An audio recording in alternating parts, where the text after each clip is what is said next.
Well, the flowers are blooming and the grass is green and the weeds are growing high. Time to mow some grass and have a sailing school.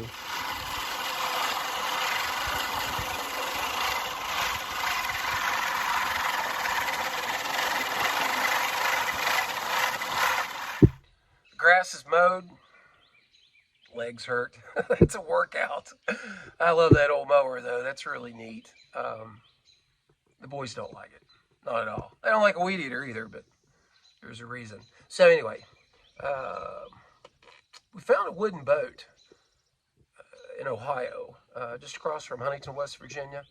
It was an interesting boat, to say the least. I don't know if I'd have put it on the Ohio River, especially with all the barge traffic in that area, but I think somebody did. All the seams on it are caulked. So it was meant to go in the water, and since it resided on the Ohio, I'm assuming that's the water they intended to put it on. That being said, that's not what we're going to do with it. So nice flat bottom boat. I removed the keel section. You'll see that in an upcoming video here, actually upcoming in this video, to make it stable, to make it flat on the ground so people can crawl in and out of it and not have the anxiety of being in a boat on the water. Even our training pond, as shallow as that pond is, I think lends to some anxiety when you're first learning to sail. So I thought, well, maybe it's best to put them in a boat on dry ground, on flat, so that they don't have to worry about a gust of wind or turning the boat over and being embarrassed. And they can go over and play with the boat, at their leisure. I will label the components on the boat so that they can kind of learn that on their own as well. I mean, yeah, we tell them when we're out there during the class, out in the yard around the pond, but a lot of times, again, there's a lot of anxiety going on, and maybe they're just not getting it, and some do. And I think some already have a working knowledge before they take the class. So that being said, we're going to put the tiller, make a tiller, or use a tiller off one of the other smaller dinghies, and put it on there, and then paint the bottom. Probably do some more paint work on it and label it. Again, I want to label everything on the boat so that it's more of a self-learning tool. Okay, so bees are taken care of, grass is cut. Still need to run the weed eater or string trimmer, depending on where you're from. I can do that later, but I have got to get to work on the boat. I have 2 days left before the class. All right, so let's go.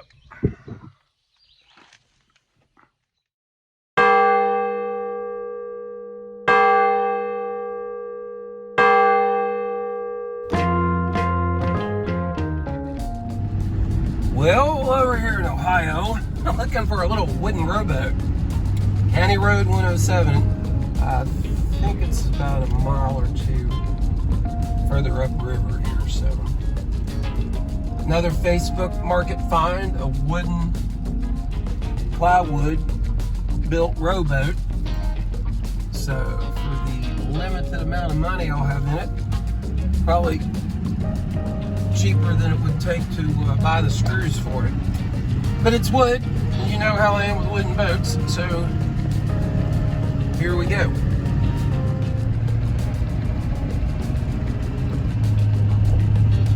He's probably left. He's dyslexic. God, she films. I don't know, but I hope this is it, because these people are going to be like, what are they doing driving up into our yard? What's the point?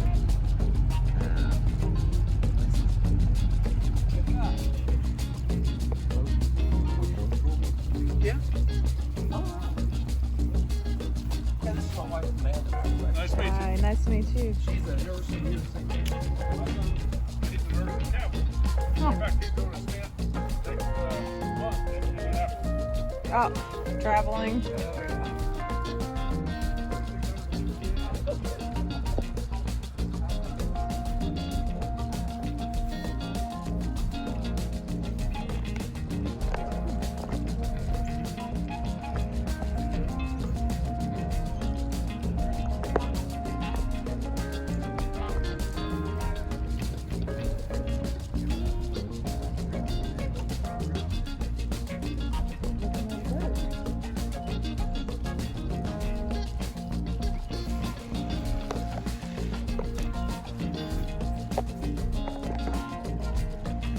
the SS Trainer, or maybe the HMS Trainer. I don't know.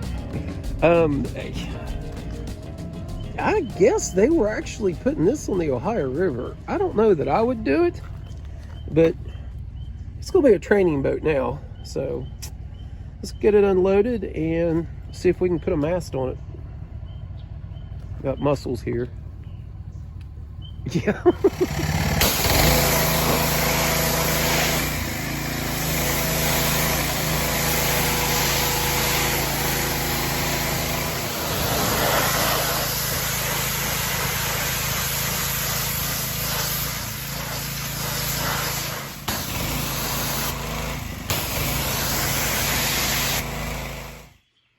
The more I work on this boat, the more I'm perplexed. I would love to know what someone was thinking when they built it.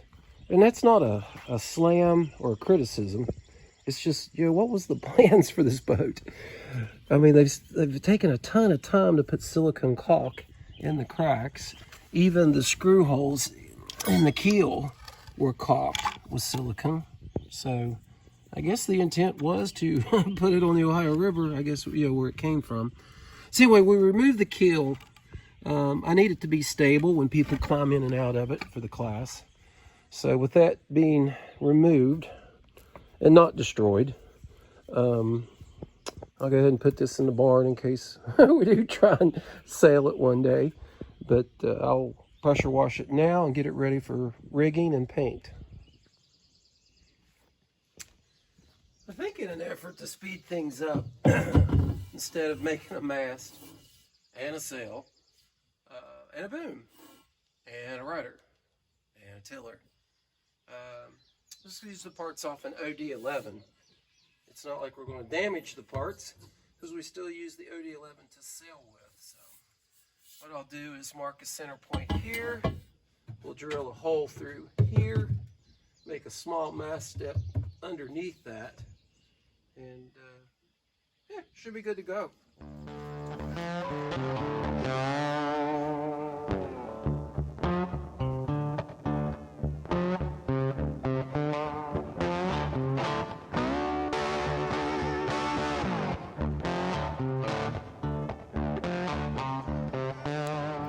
So what I'm thinking is mast step. I'll drill the same diameter hole, mount this onto a piece of treated 2x6, and then we will screw it to that area there. That should give it plenty of support on the bottom. All right, let's drill another hole.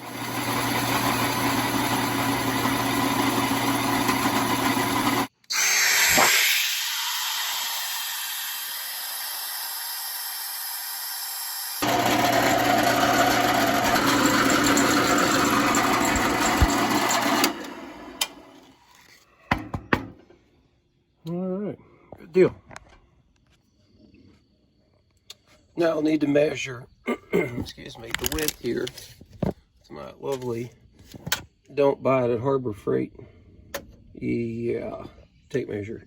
Anyway, measure the width here, and then I'll use a 2x4, excuse me,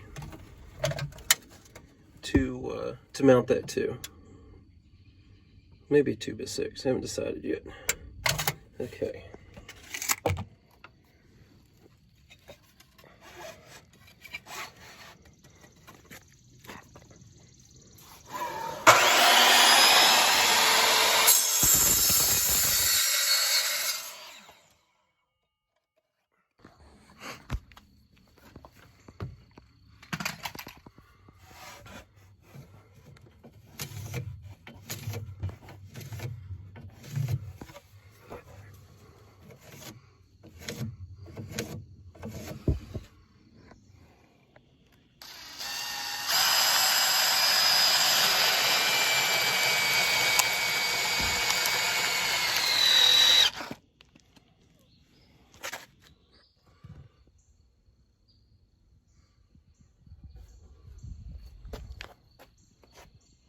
Okay, now we'll fasten it down. It's tight, very tight, which is good. I keep the mast from clunking somebody in the head. So it takes 2 hands to pull it out and 2 hands to put it in. So that part is done. Next, we'll work on the rudder section and tiller.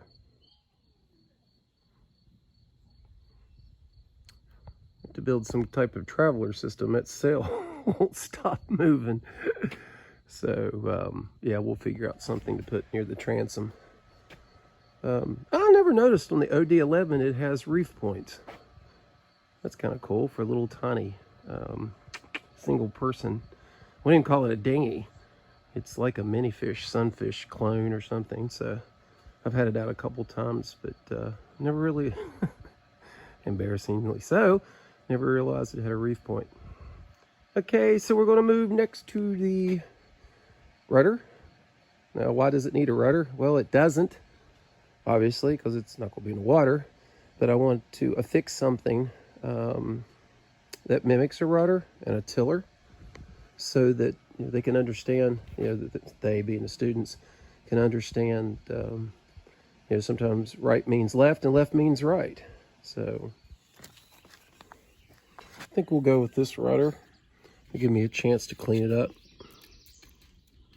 paint it, and fix a couple of spots. This is the OD11 rudder too, I believe, so it tells you something. I don't even know which rudder is which. Okay, so what I'm going to do is take this piece of aluminum. I've already bent it in a 90 and drill a hole in it.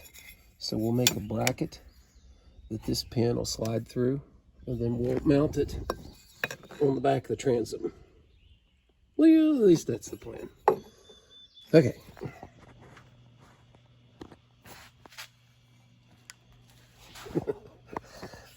Yeah, metal brake. So we'll beat on this a little bit. Tighten it out. We'll get a 90. It quits vibrating. It should be flush. Okay. Not too bad, a little more than a 90. So let's straighten it back out. Okay. Let's go see if it fits.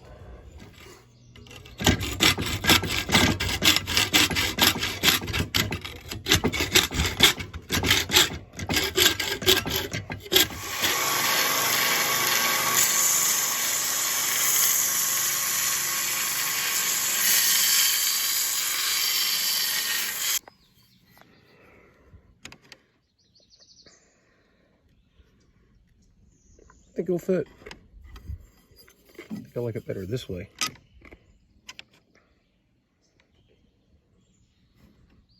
Okay, I'm gonna drill some holes now. Old school trick.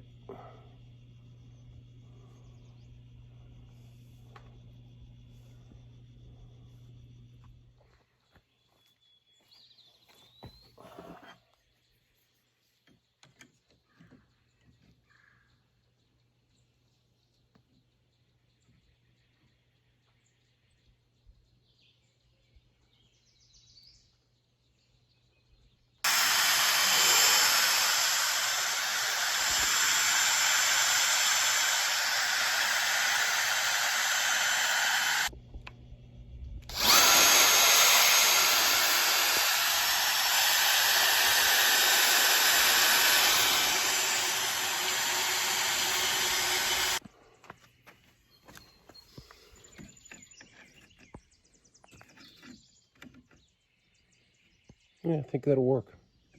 Let's run the pin through it and see.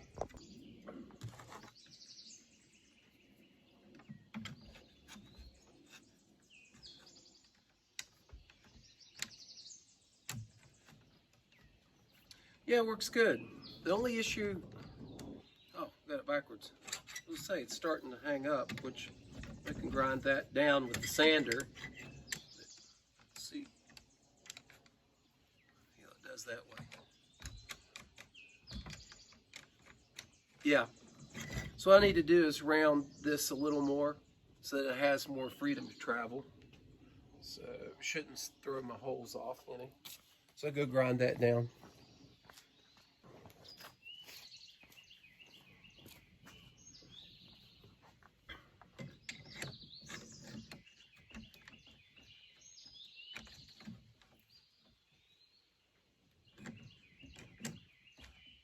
close. Closer. I think we can cut it down more. I want that rudder to be able to move. That's the whole purpose of doing this, is so that they can learn how to control a tiller, aka rudder, via the tiller. It's hot. Yeah, aluminum gets pretty daggone hot. Okay, so I think it'll fit now. Let's try it and see.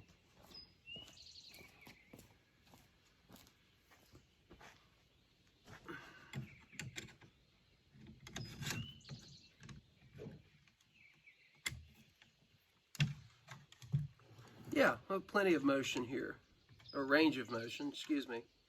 I think we're good to go. So what I'll do now is drill 2 holes here. We'll mount it on the back of the transom. That'll allow a rudder for them to use via the tiller. Okay, so let's go drill some holes.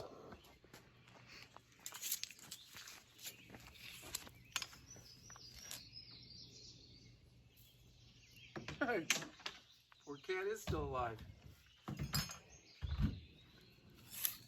The dog brought the cat in about a year ago from the woods. We've taken care of it ever since. It's a good mouser. Well, she is a rough cat, though. Okay, find our center point.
Okay. And it works. And I'll do something to tie this up so that they don't break it. Tiller extension. And use this as not a traveler, but a way to secure the boom so that when they're practicing, they don't get boomed. Okay, that project's done. Time to do some bottom paint just to protect the bottom of the boat. Bottom paint done. Again, it's not going to go into water, so I think it'll be fine. It's Rust-Oleum's boat bottom paint. I don't know if anyone's ever used it or not, but for freshwater dinghy applications, especially if you're going to scuff it up and repaint it once a year, it's pretty good stuff. I've got it on our wooden boat. The small cabin boat that you might have seen in the short of me rigging it, and I'm going on 3 years with it, and it hasn't even chipped or bubbled or anything. So check it out, Rust-Oleum. I'll get a picture of the can before the video's over.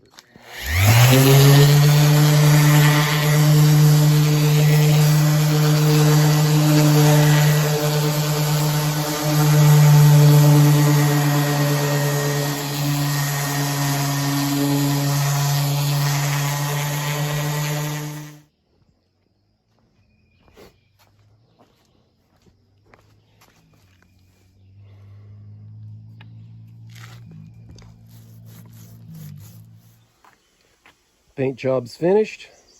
I wouldn't enter it in any contests, but again, it's just to protect the wood. This boat's going to get drug around, stepped in, stepped out of. beat up a little bit. I'm okay with that. That's part of the plan.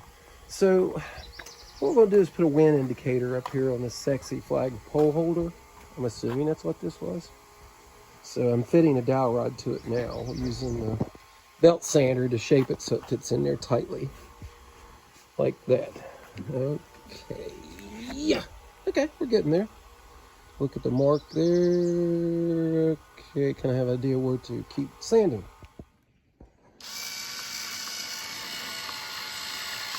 Need better screws in it to keep it from taking off when I'm pulling that dowel in and out.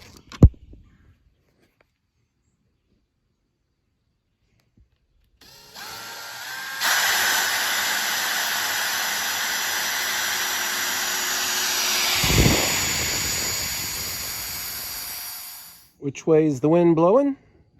Well, in West Virginia, every which way. Oh, no, that way. That way. Yeah, there's some rainstorms coming in, so we're getting some wind out of the west. Okay, cool. Hopefully this will teach them. Did I just say teach? Hopefully this will teach them points of sail. Which way the wind is blowing across the boat, and how to adjust their sails accordingly. So I thought this would be a pretty neat addition to what we're doing here. So I'll throw some poly on that and call it done. It's removable because I know if I don't pull it out when I put the boat in the truck, I'll tear it off, just like everything else. I think by far I have the messiest workbench. So if you think you are messier, hey, let me know. Rust-Oleum, bottom paint, anti-fouling. Yeah, I kind of get laughed at for using Rust-Oleum, but it's held up great. So I told you I'd post a picture, video, whatever this is, of the can. I hope that gives you some idea of what I'm using.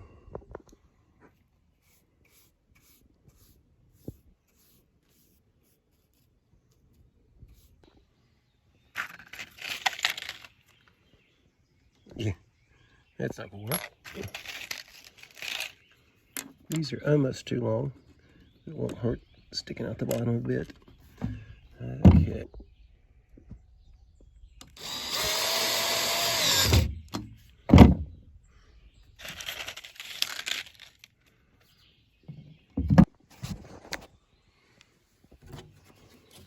Storage area. I didn't make it, but I put it back together. So I'll get little clasps of some kind to hold these down, or it'll blow off when we're driving. So keep rope and stuff in this little hatch area. Good deal. Much better. So I put a cleat on here, so kind of a practice cleat. Again, the boat's not going to go anywhere, sitting on the ground. So students can learn to use a cleat properly. Maybe me too. And I've cut 4-foot sections of rope so that they can practice tying knots. And we'll put the rope up here in our compartment. Put a brass latch on there so that the wind doesn't rip that off when we're driving down the road with the boat in the back of the truck.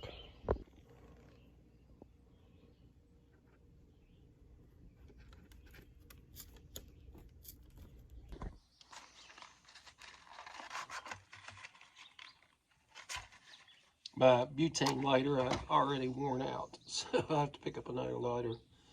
We go through lighters like crazy around here. No one smokes. Let's go to the sailing school.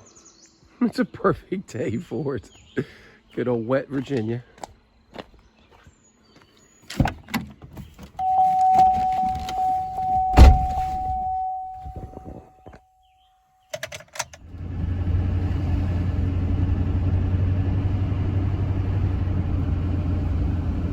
Never can complain about the drive up here. It's always so pretty. And we're pulling into the school, so I'll probably better set the phone down. Okay, the training boat's set up and people are starting to come in for the class. Could be a better day, but not too bad. The rain seems to have held off and we're getting slight wind out of the south. inside the gunnel area, cockpit. These are terms that you want to know. Okay? Because as we go on through the weekend,